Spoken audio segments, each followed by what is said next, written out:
Déjà victorieux à l'aller, 3-0, le club méringué a signé une nouvelle démonstration collective et ramené à la réalité le petit club catalan, qui espérait s'offrir dans la capitale le droit de continuer à rêver d'un premier titre de champion d'Espagne. Il faut reconnaître quand le rival est plus fort. On a vu un grand Madrid ce soir. S'il continue comme cela, je pense que cela va être très compliqué de les voir perdre des points et ne pas être champion, a estimé l'entraîneur de Jérôme Michel en conférence de presse.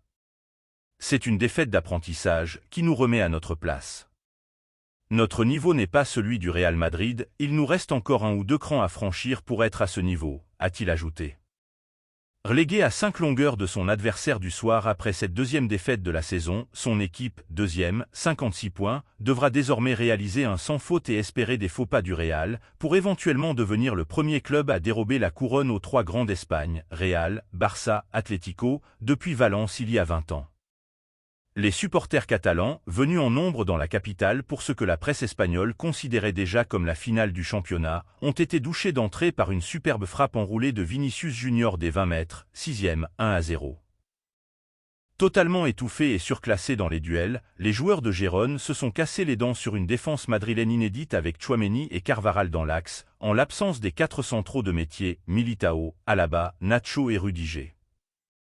Ils ont ensuite subi la domination tactique et technique imposée par les hommes de Carlo Ancelotti, portés par un trio Camavinga, Bellingham, Vinicius des grands soirs. Le prodige anglais de 20 ans, lancé dans la profondeur par un extérieur du pied de son compère brésilien, a effacé Gazzaniga pour conclure dans le but vide, 36e, 2-0. De quoi faire résonner à nouveau le tube des Beatles Hey Jude dans son nouveau jardin. Le duo a frappé une 3e fois au retour des vestiaires, Vinicius se jouant de couteau sur son côté gauche, avant que Gazzaniga ne repousse dans les pieds de Bellingham qui n'en demandait pas tant, 54e, 3-0. Les 15e et 16e buts de l'international anglais, qui reprend seul la tête du classement des goleadors devant l'Ukrainien d'en face Artem Dovbyk, totalement muselé par Tchouaméni et Carvajal.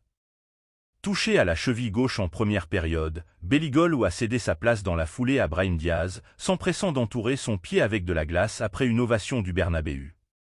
Une image de nature a inquiété les médias ibériques, à 3 jours du 8e de finale aller de la Ligue des Champions contre Leipzig. Brouillon jusqu'ici, Rodrigo est allé conclure la balade des Meringues sur leur pelouse en marquant un 4e but d'une frappe puissante du droit, 61e, 4-0.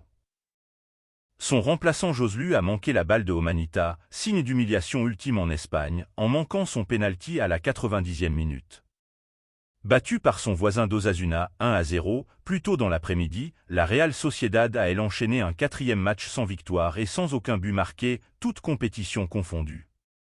7e avec 37 points, le club basque compte déjà 11 longueurs de retard sur la 4e place qualificative pour la Ligue des Champions, à 4 jours de son 8e de finale aller contre le PSG.